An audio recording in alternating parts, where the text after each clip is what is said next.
Bem-vindas a mais um episódio do Mulheres UOL. Eu sou Pamela Welter, host oficial por aqui, e a minha missão é anfitriar, conduzir histórias para que você que está aí ao redor do mundo nos escutando hoje em 32 países pelo mundo, você possa ter uma nova forma de pensar, uma nova visão sobre determinados assuntos e sobre tantos assuntos que a gente aborda aqui no Mulheres UOL.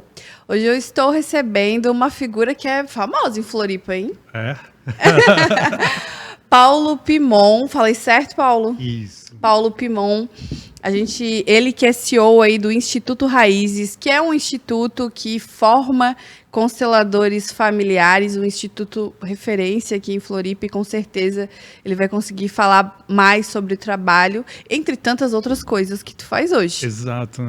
Também. Não tem uma frente só. Não, mas tudo guiado no DNA das constelações familiares. Bem-vindo, muito obrigado por aceitar o convite.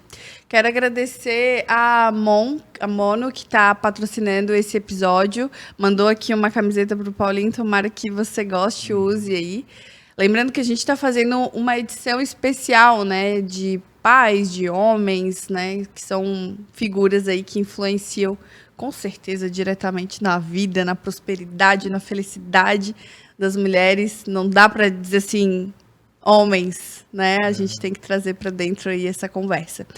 A gente pretende hoje falar sobre relacionamentos, principalmente, né, entre homens e mulheres, e sobre como isso pode ser construído, desconstruído, e como a gente pode, cada um, ficar no seu papel. Então, Paulo... Eu quero começar te perguntando, é verdade que as mulheres, elas querem relacionamento e homem só quer curtição? Olha só que pergunta forte logo no começo. Que bom estar aqui, que bom poder conversar com todos vocês, né? Trazer um pouco do meu conhecimento, daquilo que eu venho trabalhando já. Eu me formei em psicologia 22 anos atrás já, vai fazer 23 anos. Depois eu conheci as constelações familiares, isso mudou muita coisa na minha trajetória. Mas ainda antes de trabalhar com constelações familiares, eu já trabalhava com homens, né? Focado no desenvolvimento de homens. Uhum. E é por isso que essa pergunta faz tanto sentido para mim. Porque se tem uma coisa que eu conheço profundamente é do universo masculino. E do coração dos homens, o que eles carregam ali, o que eles não carregam. E quando essa pergunta vem, né, que os homens só querem curtição, isso é bem comum as mulheres dizerem isso, e é interessante, né, porque existem sempre os dois lados da moeda, digamos assim. Então, tem as mulheres que estão... E há que se perguntar, né, será que as mulheres querem realmente um compromisso? Que mulher é essa que quer um compromisso? E que tipo de compromisso ela quer? Porque a gente fala muitas coisas e quem é psicólogo não tem como ignorar isso, né? Que nós falamos muitas coisas com a boca, mas internamente a gente tem uma postura muitas vezes completamente oposta a essa. Quando alguém diz que quer um compromisso, o desejo de ter um compromisso, o que tem ali nesse lugar, né? Já que vamos tomar isso como verdade, primeiro lado das mulheres que querem um compromisso. Que compromisso é esse que elas querem? Tem aquilo que elas dizem que elas querem, mas tem ainda muitas fantasias e muitas ideias que as mulheres carregam a respeito dessa relação e desse compromisso, e ideias a respeito do que elas esperam desse homem também. E o que acontece num relacionamento quando esse homem não corresponde à ideia que ela tinha, ao paradigma que ela tinha do que é ser homem? Então ela também quando descarta. Não corresponde às expectativas dela. Exato. Que estão na cabeça dela, que podem ser irreais.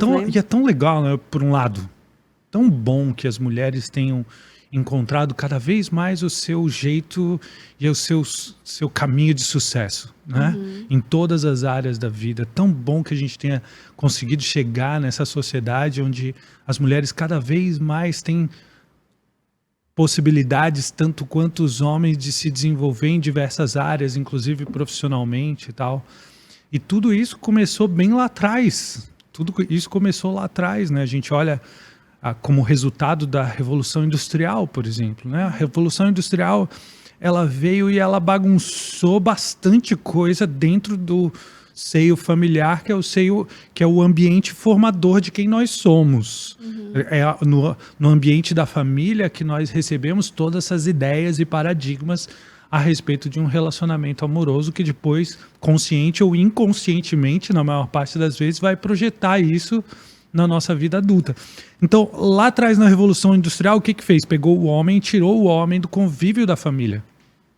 Esse é o primeiro. As pessoas não se dão conta o quanto isso é marcante na construção dos relacionamentos, que a Revolução Industrial tirou principalmente o homem de dentro do convívio da família. Até, por exemplo, na sociedade agrícola, a gente tinha um convívio, né, os homens, os pais, tinham um convívio intenso com a família. Todos contribuíam para a geração de renda na família. Todos em conjunto, né?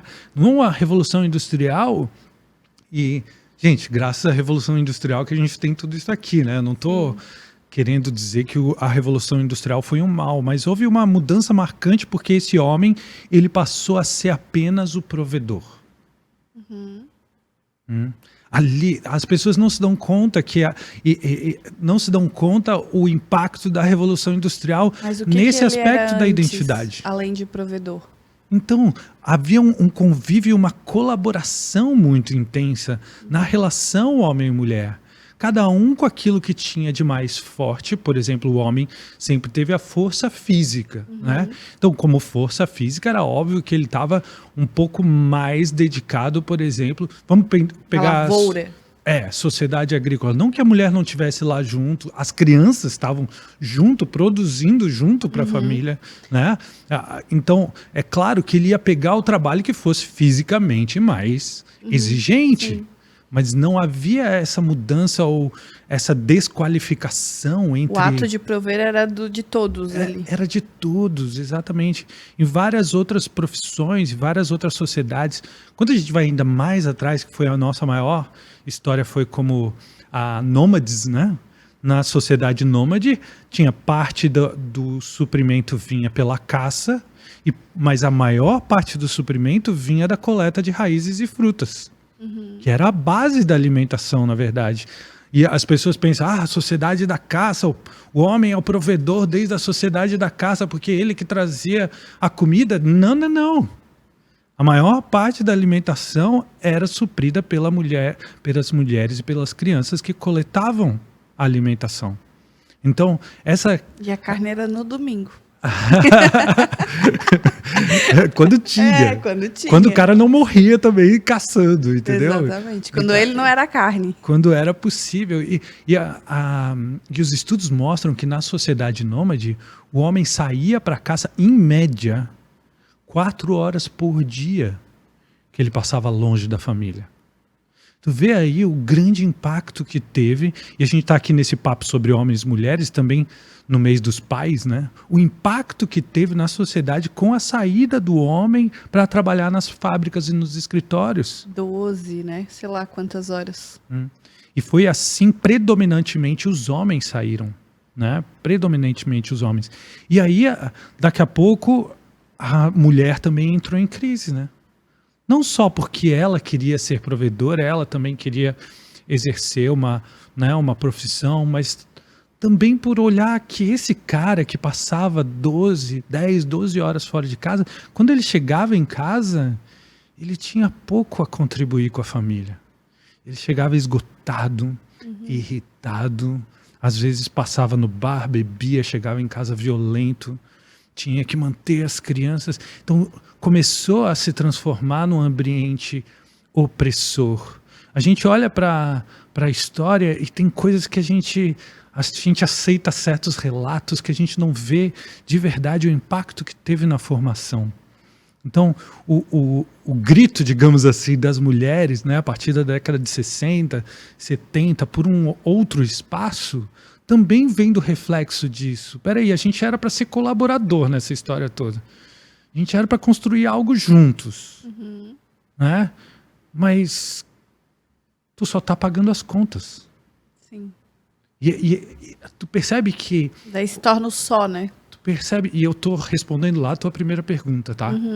Então, esse homem hoje ainda sofre os efeitos da Revolução Industrial. Ele ainda é esse cara que se vê como identidade ser provedor e não a identidade dele tá firmada na colaboração que é necessária entre homem e mulher, entre pai e mãe, né? E aí que está a centralidade do relacionamento amoroso, porque não existe pai e mãe sem antes haver esse homem e essa mulher. Né?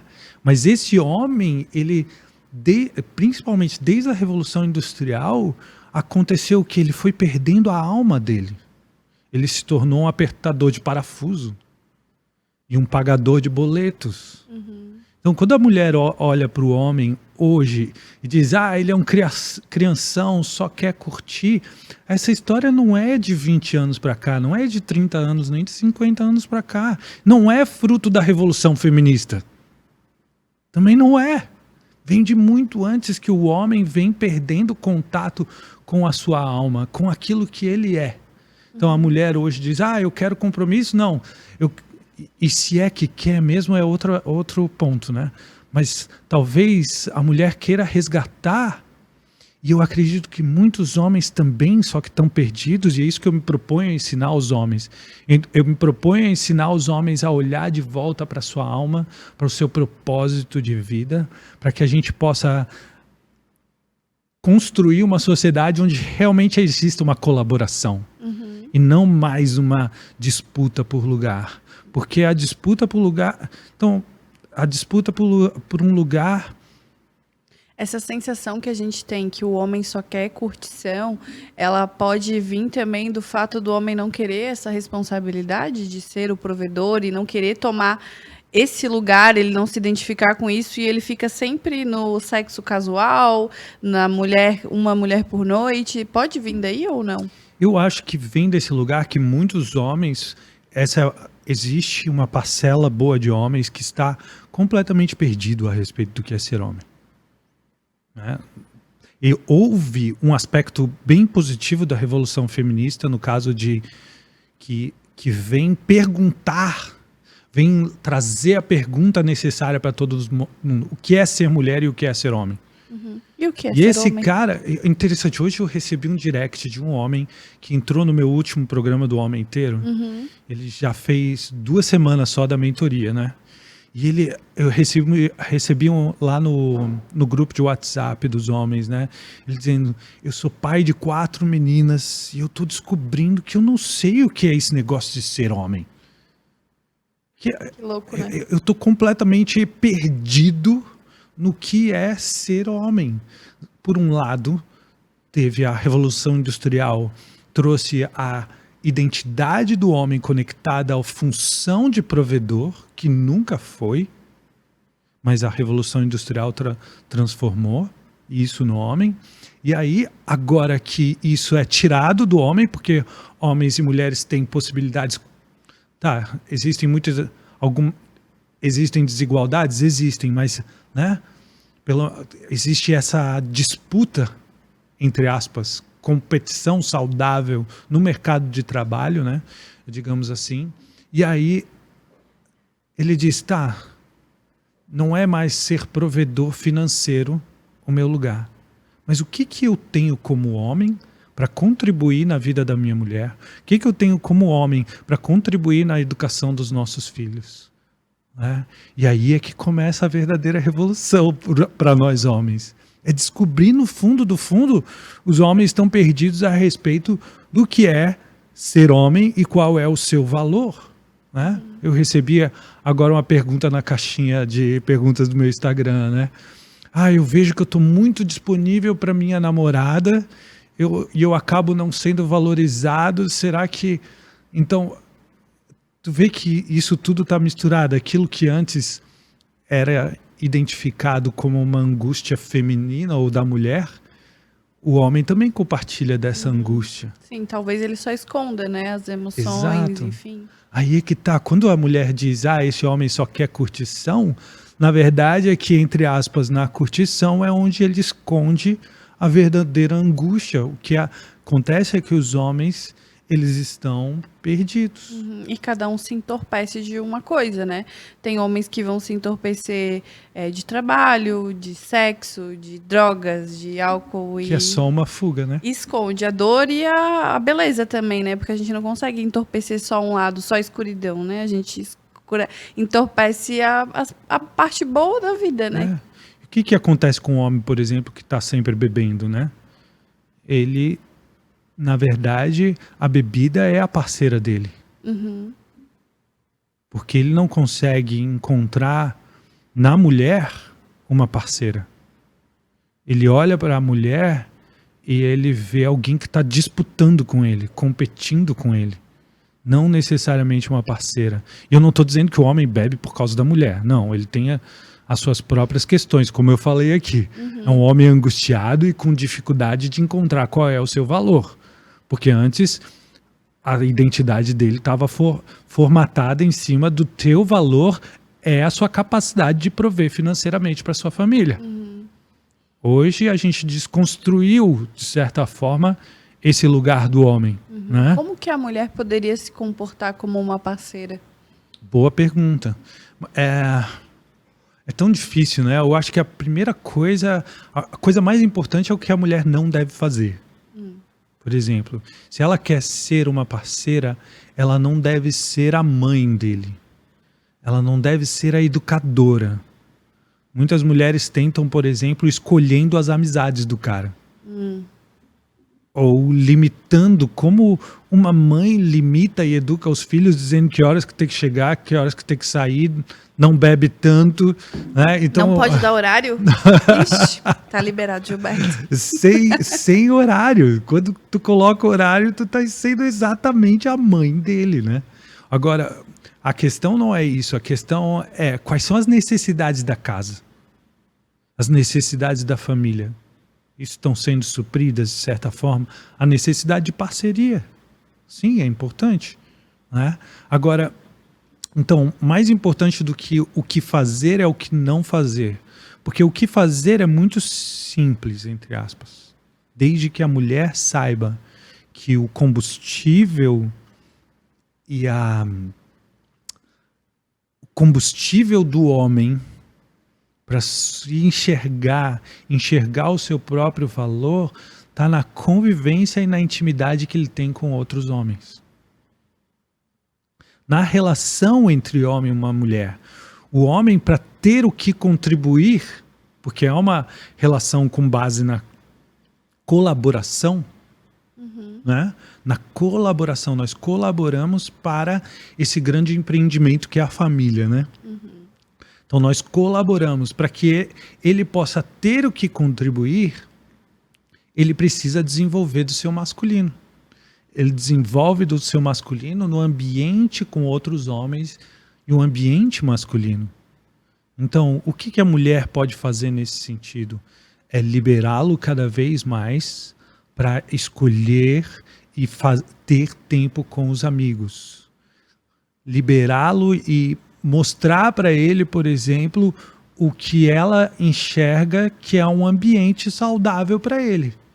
Agora, dizer, olha, seleciona melhor os seus amigos. Olha, esse cara não presta, tu não tá vendo que ele tá te levando pro lado ruim. O que ela tá fazendo? Ela tá fazendo de novo o aspecto de mãe, né? Agora, quando uma mulher busca o seu desenvolvimento, cresce em termos de conhecimento, e ela compartilha isso com o homem. Olha o que eu estou aprendendo. Olha o que eu li. Vamos assistir esse documentário juntos? Vamos discutir a respeito? Isso é uma chamada para colaboração. Isso é uma chamada para parceria. E é claro que vocês mulheres precisam ter bastante consciência disso. Primeiro, o grande amor do homem é a sua mãe. E quando aparentemente parece que o homem não ama a sua mãe?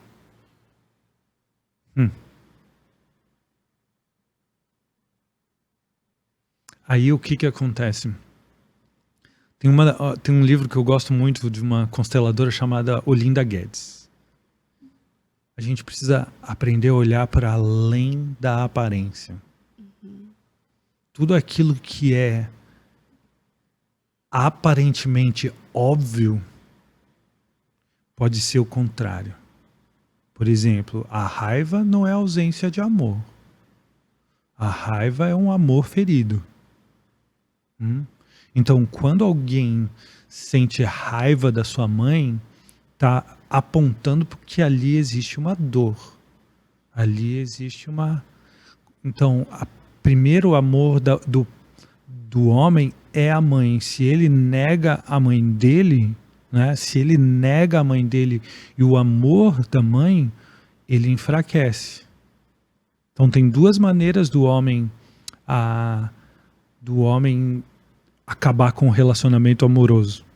Um deles é esperar que a mulher faça exatamente o que a sua mãe fazia por ele, e a outra é esperar que a mulher faça exatamente o que a mãe não fez por ele. E vice-versa.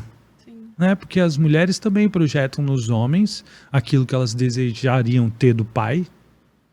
Por que tem mulheres, por exemplo, isso está mudando e não está, né?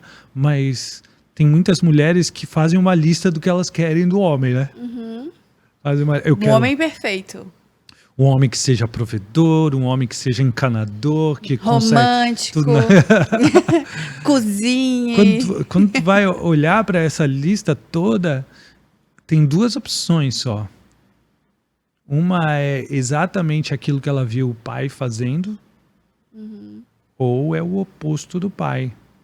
Então, ambos precisam buscar, para que haja de novo essa colaboração, ambos precisam curar esse aspecto da sua vida, né? Porque quanto mais eu me livro, digamos assim, das ilusões e das projeções que eu tenho a respeito do que eu quero da outra pessoa, mais eu encontro com a outra pessoa verdadeira, que está na minha frente, está diante de mim. Eu acho que, por exemplo, um relacionamento duradouro se baseia muito mais nisso, na desconstrução das iluções. Das expectativas. Das famosas expectativas. Essas expectativas, não adianta tu dizer para alguém, acabe com as suas expectativas. Não, porque existem coisas que estão muito além da nossa consciência. Muito além daquilo que a gente percebe dentro de nós. Tem coisas que vêm de muito antes. Até constelação familiar nos mostra claramente coisas que às vezes foram situações que aconteceram na vida dos nossos avós ou bisavós que continuam reverberando e estão dentro de nós. Né? É muito fácil a gente identificar isso na genética. Né? Na genética a gente vê isso muito claro, que nós carregamos nossos bisavós, trisavós, tataravós e assim por diante, todos no nosso DNA. Mas a gente muitas vezes não se dá conta de o quanto a história da família também é passada para frente. Isso é muito novo também, né, Paulinho? Em relação a conhecimento científico, assim. Científico, sim. Se a gente... Científico, sim. Por exemplo, a gente tem a epigenética, que é uma ciência que estuda justamente os genes, essa camada proteica ao redor do DNA. E eles já conseguiram identificar claramente o impacto que um trauma dentro de uma geração tem na próxima geração. Vou te dar um exemplo. Recente, tá? Recente, a gente teve a queda das Torres Gêmeas, né? O ataque terrorista, e aí eles fizeram um estudo com os descendentes daqueles que estavam lá em Nova York e sobreviveram, né, àquele grande ataque. E aí eles perceberam que uma parcela significativa, 30% dos descendentes, nasciam com uma produção de cortisol bem abaixo da média. O que isso faz? O que isso faz? Olha só, isso não é espiritualidade. Estou falando de Algo tangível. De genética, de algo orgânico, né? Uma baixa produção de cortisol faz que você diminua seu tempo de resposta a uma situação traumática ou chocante, né? Porque o cortisol ele te coloca na ação, ele te coloca no movimento. E o trauma vem quando uma situação inesperada eu travo. Eu não consigo responder a uma situação de eminente perigo, né? Então, o que acontece? Essa camada, 30%, se eu não me engano, tá? Desses descendentes de quem atravessou, vinham com uma baixa produção de cortisol, ou seja, com uma capacidade de responder a situações difíceis na vida, muito mais a chance dela travar, paralisar.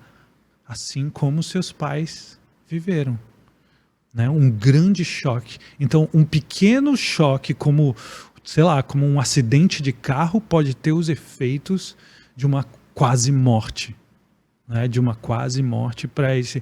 Então, os acontecimentos de uma geração, eles vão atravessando outras gerações. Assim como as crenças, assim como valores e princípios, e a gente age conforme esses valores e princípios que foram construídos na vivência dos nossos avós e bisavós e tataravós. E como a gente também não toma tempo para si, para descobrir, a gente vive no automático, com essas coisas dando a direção, né, no nosso, sei lá, inconsciente, subconsciente, e a gente vai por caminhos, às vezes, que a gente nem entende direito, né? Por que eu ajo dessa forma? Por que eu sou assim? Porque eu não mergulho aqui dentro. Tu falou uma frase que eu fiquei pensando, assim, tu conseguiria colocar em poucas palavras o que é ser homem pra ti? Tá, em poucas palavras é difícil, tá?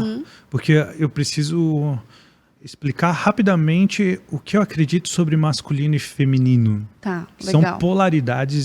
São polaridades, são recursos psíquicos, o masculino e o feminino, que a gente identifica, recursos psíquicos que a gente identifica na sua maior parte no ambiente dos homens, tá?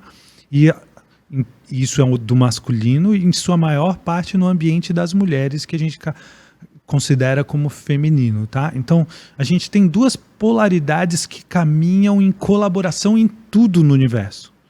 Não existe luz sem sombra, né? Não existe som sem o silêncio, né? Tudo existe. O universo é, como os orientais diriam, né? O universo é dual. Ele acontece a partir da interação dos opostos, digamos assim. Então, masculino e feminino, por exemplo, uma das principais características do masculino, ação. Uma das principais características do feminino, acolhimento. Né? Acolhimento, receptividade, né? É do feminino. Cuidado, né?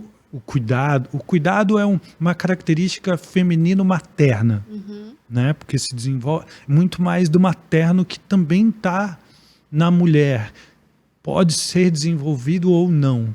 Então, o que eu acredito? Que ser homem é ter as características masculinas mais desenvolvidas ou melhor desenvolvidas do que as suas características femininas. Então, eu posso ser um homem firme, posicionado, líder, proativo, objetivo, focado, todas essas características do homem masculino. Mas eu, como homem, eu também preciso das características femininas. Eu também preciso estar receptivo, eu também preciso da minha intuição, né? Porque eu também preciso da minha sensibilidade para identificar o que eu estou sentindo agora. O que eu vou fazer? Se eu quero agir, né? Usar o meu masculino, eu preciso, antes de mais nada, identificar o que eu estou sentindo. Porque se eu não identificar o que eu estou sentindo, quais são os meus desejos e anseios, e esse é um caminho feminino, é o olhar para dentro.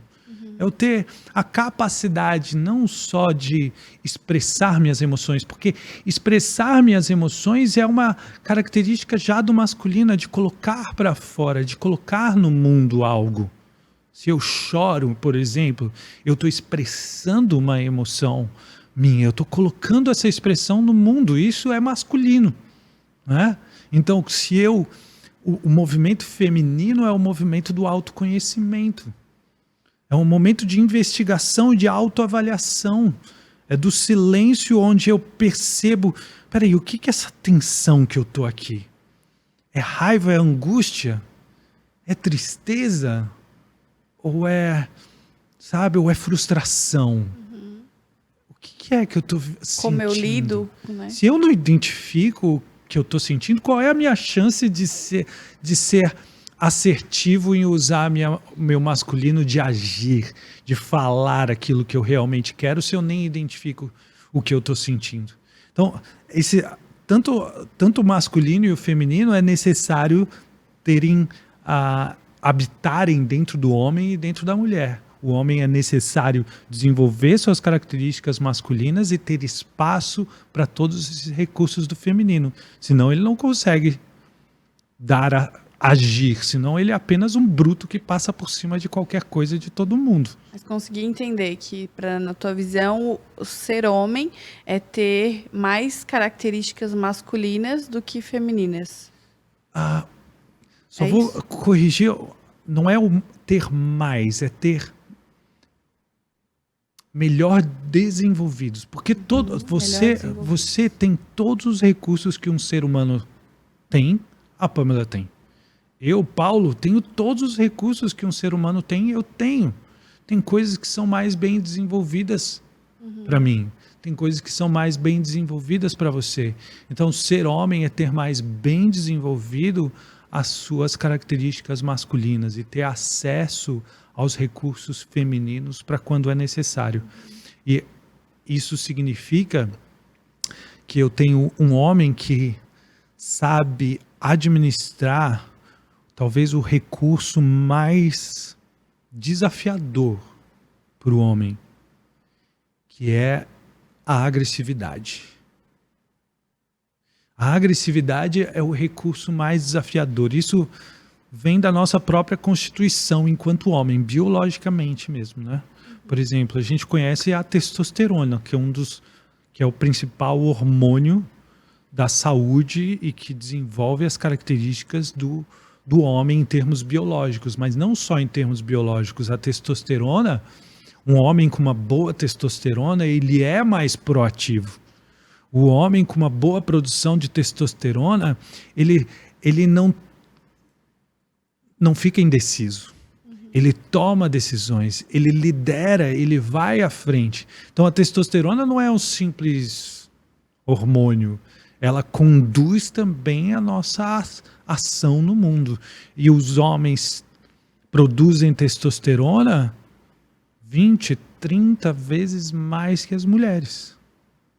Então, isso é uma coisa que a gente não precisa ser escravo da biologia, né? Mas a gente precisa levar em conta isso. Sim, com certeza. Que um homem que é indeciso, um homem que é apagado, que só quer curtir, quer prazer imediato, muitas vezes você tem que prestar. Esse homem está saudável no seu corpo? Esse é um homem que tem uma boa produção de testosterona, que ele tem uma boa autoavaliação, que é as características que estão ali nas características do feminino dele, né? E sabe direcionar a sua vida com essa agressividade. Eu digo que a agressividade serve para duas coisas principais: posicionamento e expansão, né? Então, em primeiro lugar, a agressividade é a sua capacidade de dizer não, de dar limites para aquilo que os outros demandam de você. Aí já começa a ver que as mulheres que se dizem tão masculinas, elas não têm uma masculinidade tão bem desenvolvida tem assim. dificuldade de dizer não, né? Eu tô lembrando do meu marido, né? Uma das coisas que eu mais falava, eu dizia, meu Deus, toda a tua resposta pra mim, a primeira é sempre não. Pelo amor de Deus. Sempre era não, não, não. Depois ele pensava. E daí, mas a primeira era sempre não. É bem engraçado. Tu consegue olhar para essa geração, que é a nossa, assim, as nossas ouvintes são de 30 a 40 anos, a grande maioria. Porque qual é o maior sofrimento dos homens dessa geração? Tá, o maior sofrimento dos homens, sem dúvida alguma, é a falta de referência.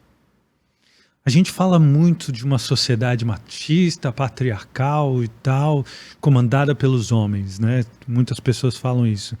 Mas quando eu encontro com esses homens, sabe? Quando eu encontro com um grupo de homens, quando eu atendo eles na clínica, quando a gente realmente senta num ambiente onde a gente pode se abrir e falar do que tem lá dentro, cara, o homem sofre de um vazio imenso de referência. Na verdade, os homens estão tão perdidos porque eles procuram a sua referência enquanto homem no mundo das mulheres. É por isso, por exemplo, que uma das coisas que, não sei se tem passado já, vocês me digam aqui nos comentários, tá? Me ajuda. Mas aquela coisa de que antes que o homem era muito, ele, sei lá, se sentia homem quando ele tinha um monte de mulher atrás dele, né? Mas quando tu fala sem referência, para mim vem na cabeça um pai ausente. Exatamente. Esse é a figura do pai, né? A ausência do pai. E aí a gente volta lá no começo da nossa conversa, com a Revolução Industrial, que houve essa grande cisão. Tá? E daí eu vejo os pais dessa geração, agora o meu marido tentando ser, né, sendo pai, tentando muito se afastar daquele pai lá, da forma que ele lidou com a paternidade. Eu vejo uns pais muito mais preocupados assim em passar tempo de qualidade, em brincar, em fazer coisas que talvez eles não tiveram. E daí, quando tu me falou sobre a falta de referência, uma das coisas, inclusive, que quando eu comecei a me relacionar, ele falou assim, eu não tinha referência em casa e eu fui acolhido por uma igreja e aqueles homens viraram a minha referência. Exato. Porque eu precisava de uma referência. Exato. Mas o que o Beto passou, poucos homens passaram. Imagina se ele não tivesse encontrado essa comunidade onde ele pudesse olhar, pô, aquele homem, ele faz isso, é uma boa referência para mim. Aquele outro homem, na sua vida amorosa, aquilo é uma boa referência para mim. Aquele outro homem, na sua profissão, como ele lida com dinheiro, é uma boa referência para mim. E as mulheres, na sua amorosidade ou controle, tentam se tornar essa referência. Elas consciente ou inconscientemente, elas percebem essa dor, esse vazio que os homens carregam e tentam se tornar a referência dele. Até dentro de casa, a mãe, por exemplo. Exato, só que aí acontece isso. Quando a mãe ou a mulher, sem perceber, assume esse lugar de mãe, o que acontece? A relação conjugal acaba. Né? Porque a relação conjugal, lembra que eu falei, é uma colaboração. Colaboração só existe entre dois iguais. Quando eu vejo que aquilo que eu tenho para contribuir tem o mesmo valor do que aquilo que ela tem para contribuir. Assim a gente consegue construir algo juntos. Né? Mas a maior parte dos homens, por causa desse grande vazio que começa lá na figura do pai, né? Tem o que acontece, eles tentam buscar isso no campo das mulheres ou do feminino.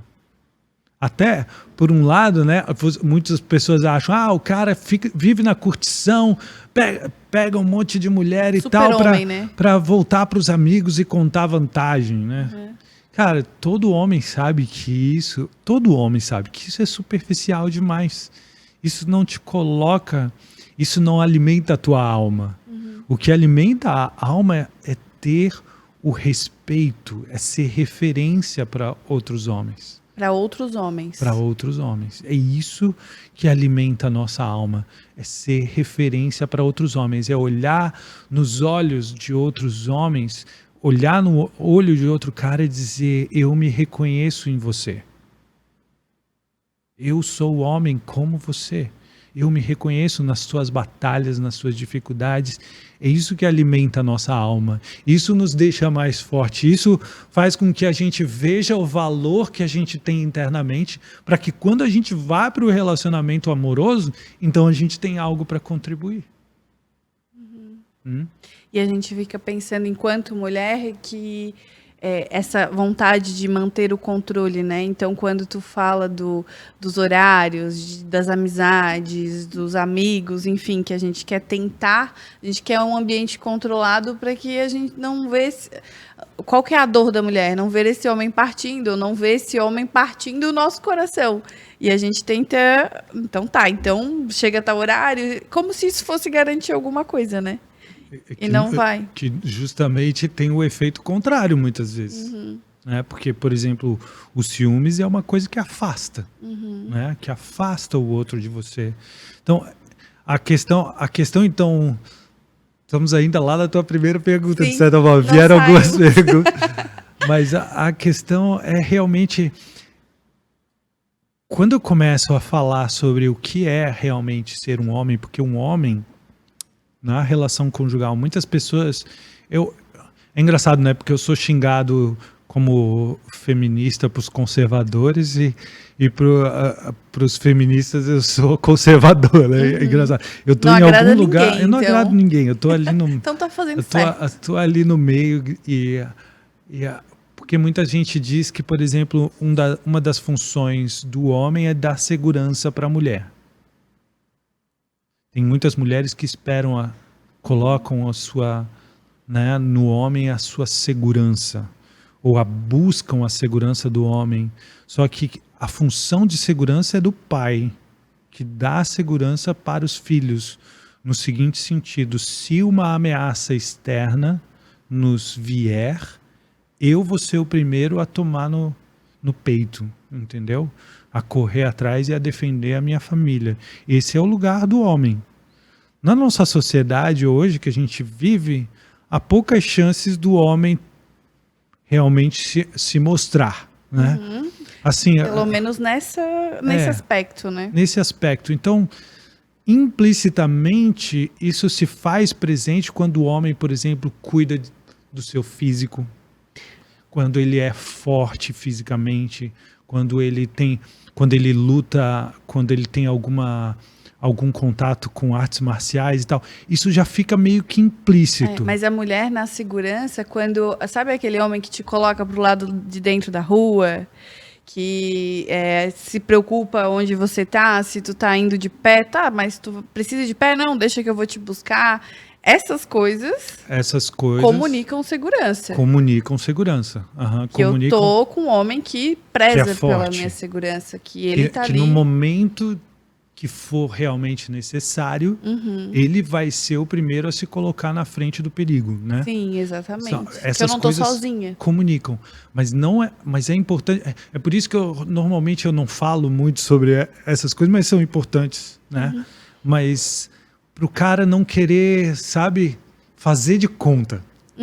Que eu sou fazer de conta que eu sou o protetor, porque eu sempre coloco a mulher do meu lado esquerdo, entendeu? Eu não dou ênfase muito para essas atitudes, porque eu dou ênfase para ele se desenvolver enquanto homem, ter um corpo físico forte e saudável, ter um propósito de vida bem alinhado, que ele esteja disposto a sacrificar o que precisar para alcançar os seus objetivos na vida. E quanto mais ele naturalmente inspira confiança e segurança na sua família. Agora, a mulher, ela é muito forte, cara. Sim. Ela é muito forte. Na sociedade que a gente vive... é isso que mais frustra ela, eu acho. Mas na sociedade que a gente vive hoje, uma mulher não precisa da proteção de um homem. Na prática, não precisa. Ela gosta, Paulinho. Mas tem, claro que tem esse lá no profundo, esse instinto feminino que sabe que milhares de anos vivemos como outro animal selvagem aí, lutando pela nossa sobrevivência, né? É um pingo na nossa história esse negócio que a gente pode ir na geladeira e pegar comida, né?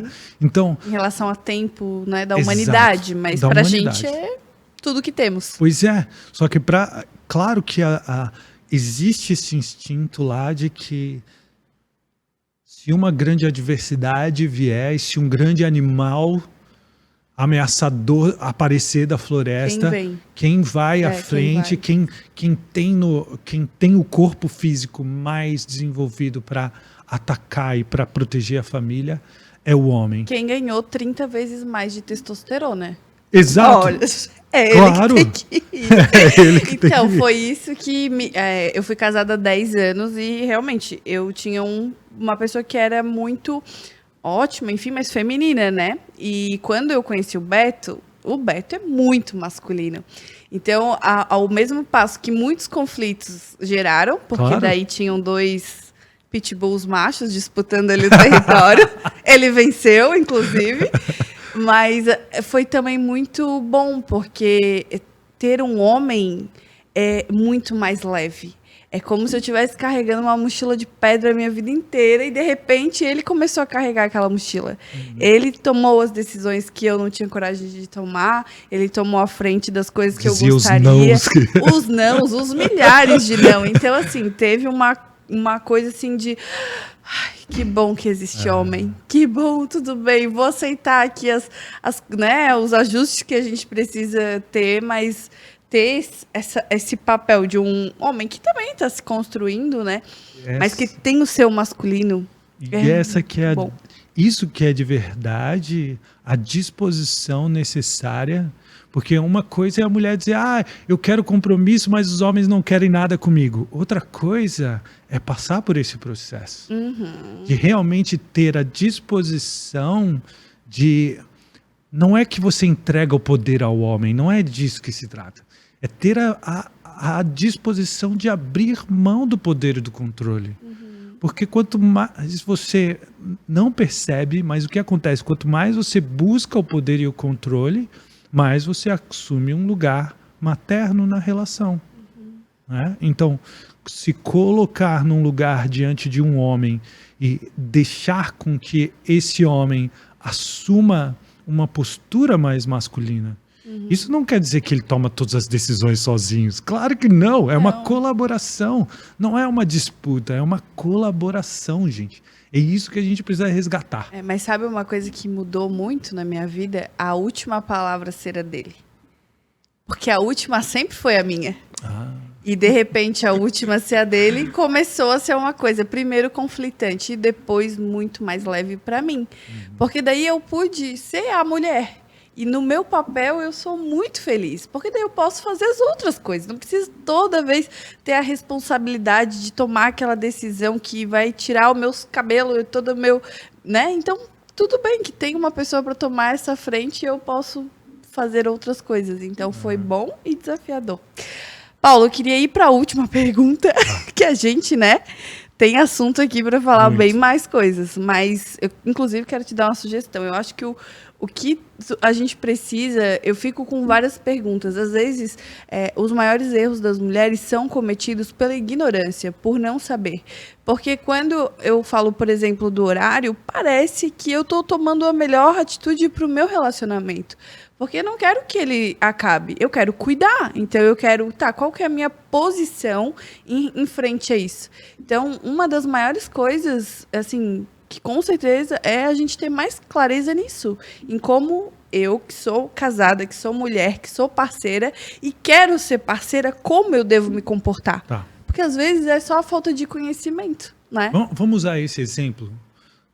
Porque eu casei com uma mulher muito forte também, para que o nosso relacionamento continue. A gente teve que passar por muita transformação. Mas lá em casa nunca teve essa coisa de horário. Teve só o seguinte, eu trabalho muito, eu sou muito apaixonado pelo meu trabalho.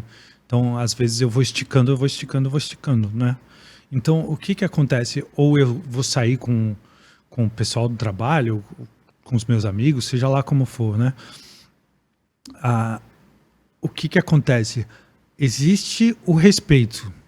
O respeito tem que ser a base de tudo. Então, por exemplo, se a gente tem alguns combinados, por exemplo... Segunda-feira a gente sempre janta juntos e eu coloco as crianças para dormir. Se tem esses combinados precisam ser respeitados, né? Se eles não estão sendo respeitados, precisamos sentar e refazer os combinados, né? Sempre refazer. Lá em casa, o que acontece? Eu comunico sempre a minha mulher. Hoje eu vou chegar para o jantar. Hoje eu vou colocar as crianças na cama. Ou hoje não espera por mim. Não espera por mim. Esse não é que não tenha limite nenhum. Não tenha comunicação. Tem que ter comunicação. Mas essa comunicação tem que estar ao redor das funções e dos combinados que a gente tem. E não regrinha de horário, entendeu? Entendi, mas eu já concordei. Mas o que eu quero te dizer é que aí tá um bom lugar para desenvolvimento, sabe? Então fica a dica, inclusive, de um novo produto. Como você se tornar uma mulher parceira, não uma mulher que vá prejudicar o teu relacionamento. Exato. E tu nem sabe que tu tá prejudicando. Eu fiz uma série recentemente, inclusive gravei um curso que está disponível lá na minha bio, que são os 10 erros que as mulheres cometem que levam a relação ao fim. Também gravei os 10 erros que os homens cometem e que levam a relação ao fim. Se vocês quiserem, depois eu posso disponibilizar o link. É um cursinho simples, rápido, mas para abrir os olhos para coisas que as mulheres estão fazendo que colocam ela nesse lugar materno de controle e que a médio prazo acaba com a relação. Vamos querer esse link. Tá bom. Acho que vai ser muito importante. Paulo, muito obrigado pela entrega de sempre, né? Eu já participei de tantas lives, de tantas coisas. Tu não sabe, mas eu já participei de muitos conteúdos que tu entrega. E ver tu fazendo um trabalho importante com homens, assim, primeiro orgulho, né? Porque é uma pessoa que a gente vê que tem esse movimento, né? Empreendedor e tá tentando e vai por aqui. E de repente, então... dá uma sensação de é possível, sabe? É possível ser melhor é possível ser melhor homem, é possível ser melhor mulher. Então, obrigado pelo trabalho que tu faz e que as portas do Mulheres UOL fiquem sempre abertas aqui para ti. Excelente, que bom. Obrigado por me convidar. Estou sempre à disposição, tá? Muito obrigada e até o próximo podcast. Valeu. Tchau.